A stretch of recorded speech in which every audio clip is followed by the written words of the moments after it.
കുഴപ്പമില്ല, അത്യാവശ്യം നല്ല ടേസ്റ്റ് എനിക്ക് കിട്ടിയിട്ടുണ്ട്. അത് നല്ല ആസ്വദിക്കുന്നുണ്ട് പ്രേക്ഷകർ. മൊത്തത്തിൽ ആ സിനിമയുടെ ഒരു ഫൺ മൂടുണ്ട്. പിന്നെ അത് മാത്രമല്ല, ഫണ്ണുണ്ടെങ്കിൽ സംഭവിക്കുന്ന കാര്യമാണ്. അതിൻ്റെ അനുഭാവത്തൊന്നുമില്ല. നമ്മുടെ നാട്ടിലോ നമ്മുടെ വീട്ടിലോ അല്ലെങ്കിൽ നമ്മുടെ ചുറ്റുപാടിലോ ഒക്കെ ഇത് സംഭവിക്കുന്നു. നമ്മുടെ ട്രൂ കൂടുതൽ ആൾക്കാർ അങ്ങനെയാണ്. അപ്പോൾ അടുത്ത ഷോ ഒക്കെ തൊട്ടിട്ടേ പറയാൻ പറ്റത്തുള്ളൂ. അപ്പോൾ ഞങ്ങൾ അതിന് വെയിറ്റ് ചെയ്യണം നെക്സ്റ്റ് ഷോയുടെ റിസൾട്ട്. ശരിയുണ്ടായിരുന്നു, നമ്മുടെ ട്രൂവാണ്, നമ്മുടെ പടത്തിലുണ്ടായിരുന്ന ആളുകളാണ് കൂടുതലും ചിരിക്കുന്നത്. അപ്പോൾ അത് പറയാൻ പറ്റില്ല. അടുത്ത ഷോ ഒരു സെക്കൻഡ് ഷോ ഒക്കെ കഴിയുമ്പോഴേക്കും ഏകദേശം അറിയാൻ പറ്റും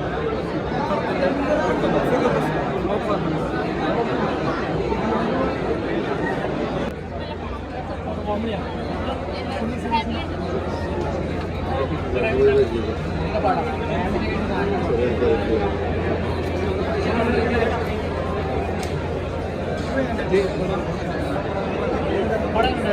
പടം അടിപൊളി, മസ്റ്റ് വാച്ച് മൂവിയാണ്, ഫാമിലി മൂവിയാണ്, എല്ലാ എലമെന്റ്സും ഉണ്ട്. പിന്നെ സൊസൈറ്റിക്ക് ഒരു മെസ്സേജ് കൺവേ കൂടിയാണ്. അപ്പം നല്ല പടമാണ്. ബാക്കി എല്ലാവരും കണ്ടിട്ട് എല്ലാവരും അഭിപ്രായം പറയും. നമ്മളെല്ലാം എങ്ങനെയുണ്ടായിരുന്നു സ്ക്രീനിൽ കൂടെയുള്ള ആൾക്കാരുടെ റെസ്പോൺസ് ഒക്കെ ലൈവായിട്ട് കണ്ട ഒരു എക്സ്പീരിയൻസ്? സന്തോഷം. എല്ലാവരും ചിരിക്കുന്നൊക്കെ കാണുമ്പോൾ നമുക്കത് സന്തോഷം വരും. അവരുടെ